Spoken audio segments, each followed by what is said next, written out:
ஒரு உண்மையான அதிகாரியை, நேர்மையான அதிகாரியை பாதுகாக்கிற பொறுப்பை அரசு ஏற்றுக்கொள்ள வேண்டும். அது ரொம்ப ரொம்ப முக்கியம். சகாயம் என்பவர் இந்த பாரம்பரிய வளங்களுக்கு நிகரான தமிழ்நாட்டின் சொத்து, தமிழ்நாட்டின் உடைமை. அதனால் சகாயத்தை பாதுகாக்கிற பொறுப்பை இந்த அரசு தட்டி கைக்கக்கூடாது. தேர்தல் நெருங்குகிறது.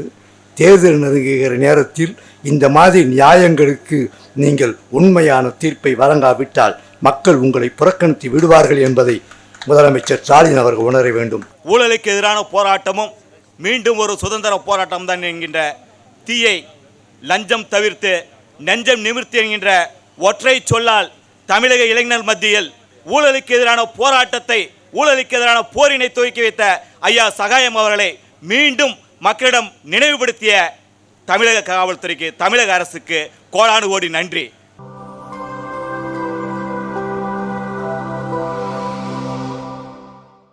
பாரம்பரிய வளங்களை கொள்ளையடிக்கும் ஒரு கொள்ளை கும்பலிடமிருந்து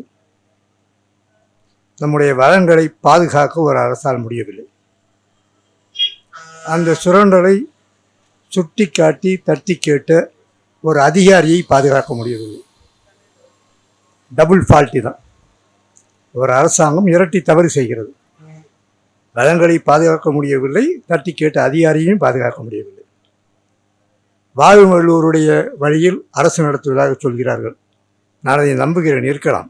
133 அடிக்கு அவர் சிலை வைத்திருக்கிறார். ஆனால் உண்மையாக வாழும் வள்ளுவராக இருக்கலாம். நான் அதனால் அந்த விமர்சனத்துக்கே போகவில்லை. அவர் வாழும் வள்ளுவர் என்பதை இந்த அரசாங்கம் மனப்பூர்வமாக நம்புவதாக இருந்தால் திருக்குறளிலேயே உன்னதமான திருக்குறளை இவர் மறந்துவிடக்கூடாது. செய்தக்க அல்ல செய்யக்கெடும், செய்தக்க செய்யாமையானும் கெடும். நீ வளங்களை பாதுகாக்க முடியவில்லை, ஒரு அதிகாரியை பாதுகாக்க முடியவில்லை.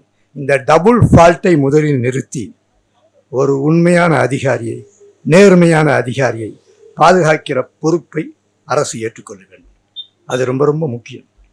சகாயம் என்பவர் இந்த பாரம்பரிய வளங்களுக்கு நிகரான தமிழ்நாட்டின் சொத்து, தமிழ்நாட்டின் உடைமை. அதனால் சொல்கிறேன், உங்களால் வளங்களை பாதுகாக்க முடியவில்லை. வளங்களை பாதுகாக்க வேண்டும் என்று நினைக்கும் ஒரு அதிகாரியாவது பாதுகாத்து தொலையுங்கள். அந்த வேண்டுகோளைத்தான் உங்களிடம் மனப்பூர்வமாக வைக்க வேண்டியிருக்கு. இந்த மனிதர் ஒரு விஷயத்தில் மட்டுமல்ல, 30ஆம் தேதி காந்தி நினைவு நாள் அன்னைக்கு விருப்ப ஓய்வு பெறுகிறேன் என்று அறிவித்தார். நீங்கள் விட்டீர்களா? ஒரு கோட்சே நினைவு நாள் அன்னைக்கு ஒருத்தன் பெட்டிஷன் கொடுத்தா விட்டுருப்பீங்க. ஏன்னா அரசாங்கத்துக்கு பயப்படுவீர்கள், மத்திய அரசாங்கத்துக்கு. காந்தி நினைவு நாள் என்று ஒருவன் விருப்ப ஓய்வு பெறுகிறேன் என்றால் வேண்டுமென்றே அதுக்கு முன்னாலே அனுப்புகிறீர்கள், முதுகில் குத்துகிறீர்கள். ரொம்ப வேதனையாக இருக்கு. நான் எந்த விமர்சனத்தையும் இந்த அரசாங்கத்தையும் வைக்க முடியும். எங்களை வேதனைப்படுத்துகிறீர்கள் வேண்டும். இந்த மனிதர் யார் யோசிச்சு பாருங்கள். அவர் மேல ஒரு சின்ன ஊழல் குற்றச்சாட்டாவது உண்டா? ஒரு சின்ன ஊழல் குற்றச்சாட்டு. சாதி மத பேதம் பார்த்தார் என்று அவரை நீங்கள் சொல்ல முடியுமா? இவனை மாதிரி ஒரு அதிகாரியை எங்கே பார்த்திருக்க முடியும்? கொக்கோ கோலா அலுவலகத்தில் விதிமீறல் நடக்கிறது என்றவுடன் அலுவலக ஊழியருக்கு சொல்கிறார், கொக்கோ கோலா பன்னாட்டு நிறுவனம் என்பதால் போய் அதுக்கு லாக் பண்ணுவதற்கு அலுவலக ஊழியர்கள் பயப்படும் போது சகாயம் என்கிற அதிகாரி தானே பூட்டு சாவியுடன் போய் பூட்டுகிறார். இவரை விட நீங்கள் ஒரு அதிகாரியை எங்கே பார்க்க முடியும்? ஈழத்தில் சிந்திய ஒவ்வொரு துளி ரத்தமும் சகாயம் என்கிற அந்த மனிதனை பாதிக்கிறது. எப்படி நாம் ஒவ்வொருவரும் எப்படி துடித்தோமோ 2009 அதே மாதிரி சகாயம் என்று நடிகரும் ஒவ்வொரு நொடியும் துடித்தார். நடிப்பு இல்லை, ஒரு உண்மையான மனிதனின் வேதனை. அரசு பணியிலிருந்து அந்த வேதனையை அனுபவித்தார். அன்னவாசல் பற்றி அந்த சம்பவத்தை சொல்லும்போது அவர் சொன்ன ஒரு வார்த்தை இன்னும் மனதை உறுத்துகிறது. அன்னவாசல்ல அந்த மலையையே வெட்டி எடுக்கப் போகிறார்கள். மக்கள் முறையிட்டு கலெக்டர் என்கிற முறையில் இவர் போகிறார். ஒரு மலையை வெட்டி கரும்பர் பலகையாக்கி விற்கப் போகிறார்கள். இவர் போன பிறகு அந்த மக்கள் இரவு நேரத்தில் செல்போனில் இருக்க லைட் மூலமா அந்த மலையை காட்டுகிறார்கள். அந்த மலை முழுக்க பிராமி எழுத்துக்கள் இருக்கின்றன. நம்முடைய மூதாதையருடைய பதிவுகள் பிராமி எழுத்துக்கள்.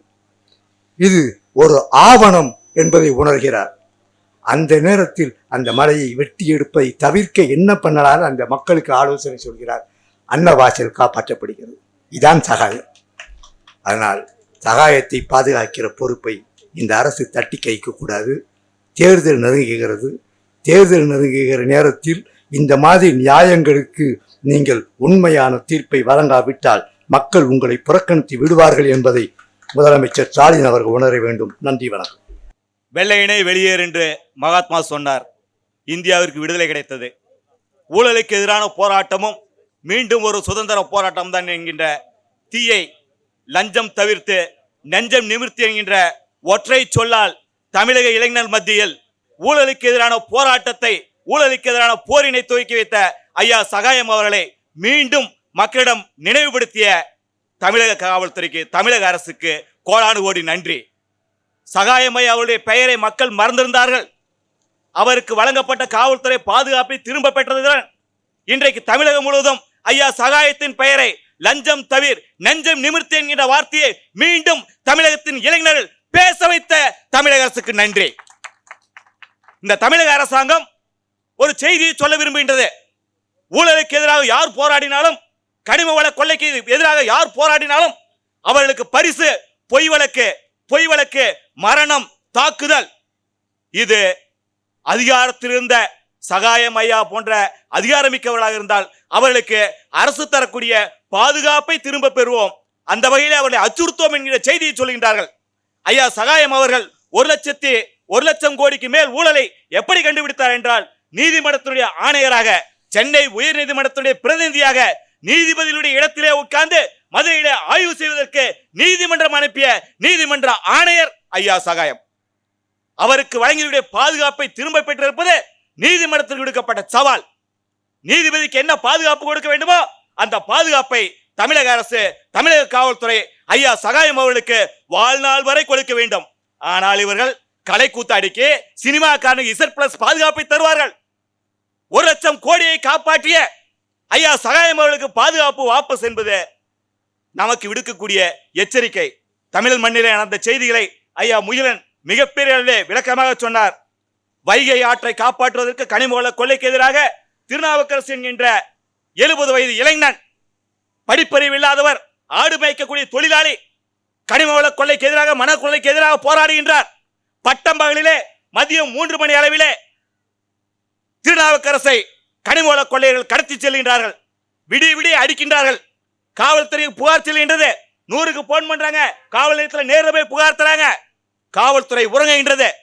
அடுத்த நாள் காலை 8 மணி அளவிலே வைகை ஆற்றங்கரையிலே எந்த ஆற்றினுடைய கனிம வளத்தை காப்பாற்றுவதற்கு, மணல் கொள்ளையை காப்பாற்றுவதற்கு திருநாவுக்கரசு என்கின்ற 70 வயது இளைஞர் போராடினானோ அதே வைகை ஆற்றில் திருநாவுக்கரசு என்ற இளைஞன், 70 வயது முதியவர், படிப்பறிவற்ற போராளி, உடல் முழுவதும் எலும்புகள் உடைக்கப்பட்டு, ஆண்குறி வெட்டப்பட்டு, ஆண்குறி வாயிலை திணிக்கப்பட்டு, கண்கள் பிதுக்கப்பட்டு வைகை ஆற்றின் கரையிலே பிணமாக கிடந்தார் தோழர்களே. மரியாதைக்குரிய கரூர் ஜெகநாதன் கல்குவாரி ஓனர்களால் வட இந்திய கொள்ளைகளை வைத்து, கூலிப்படையை வைத்து தாக்கப்படுகின்றார். கொலை முயற்சி வழக்கை தமிழக காவல்துறை பதிவு செய்கின்றது. இன்றும் வரலாற்று பதிவு இருக்கிற அரவாக்குறிச்சி நீதிமன்றத்திலே கொலை முயற்சி வழக்கு. ஆனால் தமிழ்நாடு காவல்துறை கொலை முயற்சி வழக்கை சாதாரண அடிதடி வழக்காக மாற்றி இருக்கின்றது. இன்று வரை அந்த வழக்கிலே வடநாட்டு கூலிப்படையை சார்ந்தவர்களுக்கு நீதிமன்றம் பிடியாணை போட்டிருக்கின்றது, நான்கு வாரண்ட் போட்டிருக்கின்றது. பிடிப்பதற்கு காவல்துறைக்கு துப்பில்லை. ஆனால் அதே ஜெகநாதன் மீண்டும் வட இந்திய கூலிப்படையால், கல்குவாரி உரிமையாளர்களால், அதே கல்குவாரி உரிமையாளரால் கொல்லப்படுகின்றார். அந்த வழக்கு கிடப்பிலே இருக்கின்றது. தொடர்ச்சியாக தமிழகத்திலே கனிம வள கொள்ளைக்கு எதிராக, ஊழலுக்கு எதிராக போராடிய பல்வேறு இளைஞர்கள் தொடர்ச்சியாக தாக்கப்பட்டு கொண்டிருக்கின்றார்கள். இதன் மூலம் தமிழக காவல்துறை, தமிழக அரசு ஒரு செய்தியை சொல்லுகின்றது. கனிம வள கொள்ளையை நாங்கள் ஊக்குவிக்கின்றோம். தமிழ்நாட்டில் கனிம வள கொள்ளை நடக்கும். யாராவது தட்டி கேட்டால், யாராவது நீதிமன்றத்துக்கு சென்றால் உங்களுக்கு மரணத்தை பரிசீலிப்போம் என்று தமிழக காவல்துறை சொல்லுகின்றது. அருமை நண்பர்களே, தமிழகத்திலே இருக்கக்கூடிய ஒவ்வொரு துளி கனிமமும், தமிழகத்திலே இருக்கக்கூடிய ஒவ்வொரு கல்குவாரியும், ஒவ்வொரு கல்லும் மண்ணும் எங்களுடைய சொத்து, இயற்கை வளம் எங்கள் சொத்து. இதை காப்பாற்றுவதற்கு நாங்கள் தொடர்ந்து போராடுவோம், தொடர்ந்து களம் காண்போம், வெற்றி கிட்டும் வரை போராடுவோம். நாங்கள் சாகு வரை போராடக்கூடியவர்கள் கிடையாது. வெற்றியை நோக்கி வெற்றி கிட்டும் வரை போராடக்கூடியவர்கள் நாங்கள். ஏனென்றால் எங்களுக்கு ஐயா சகாயம் போன்ற மாமனிதர்கள் சொல்லிக் கொடுத்திருப்பது, சட்டத்திற்கு பணிவோம், சட்டத்தை கையில் எடுத்து போராடுவோம். சட்டத்திற்கு கீழ்ப்படிவோம், சட்டத்தை கையில் எடுத்து போராடுவோம். இந்த காவல்துறை பாதுகாப்பு, துப்பாக்கி ஏந்திய பாதுகாப்பு பற்றி சொன்னாங்க. இது வாபஸ் ஆனது உண்மையிலே நல்லது. ஏன்னா இந்திரா காந்தியை போட்டு தள்ளினதே இந்த காவல்துறை எஸ்கார்டுங்க தான். இவங்களை நம்பி எங்கள் ஐயா சகாயத்தை ஒப்படைக்கணுமாங்கிற கேள்வி இருக்கின்றது. தமிழக அரசு உடனடியாக இந்த போராட்டத்தின் மூலமாக நாங்கள் வலியுறுத்தக்கூடிய கோரிக்கை, ஐயா அவர்களுக்கு வாழ்நாள் வரை காவல்துறை பாதுகாப்பு வழங்க வேண்டும். ஒருவேளை இந்த காவல்துறை பாதுகாப்பை எப்போது திரும்ப பெற்றது என்று பார்த்தால், ஐயா சகாயம் அவர்களுக்கு உயர்நீதிமன்ற உத்தரவுப்படி பாதுகாப்பு தராங்க. லூர்து பிரான்சிஸ் விஓஓ கனிம வள கொள்ளையால் பாதிக்கப்பட்டு உயிரிழக்கின்றார். அதற்கு மீடியாவில் ஐயா பேட்டி கொடுக்கின்றார். இதுதான் ஐயா சகாயம் செய்த ஒரே ஒரு குற்றம். ஒரு அரசு ஊழியர் கனிம வள கொள்ளையை அரசினுடைய கவனத்திற்கு கொண்டு செல்கின்றார். அதனுடைய விளைவு ஒரு கிராம நிர்வாக அலுவலர் கொல்லப்படுகின்றார். அந்த செய்தியை கண்டனத்தை பதிவிட்ட ஐயா சகாயத்திற்கு பாதுகாப்பை தமிழக காவல்துறை விலக்கி இருப்பது தமிழக அரசுக்கு மானக்கேடு. நேயர்களே, மாற்றம் தொலைக்காட்சியில் நீங்கள் முதல் முறையாக இணைகிறீர்களா? அப்படியானால் சப்ஸ்கிரைப் செய்து உங்களது மேலான ஆதரவை தந்து உங்களை சார்ந்தவர்களுக்கும் இக்காணொலியை பகிருங்கள். உங்களின் சிறந்த கருத்துக்களை பதிவிடுங்கள். அடுத்த காணொலியில் சந்திப்போம். நன்றி, வணக்கம்.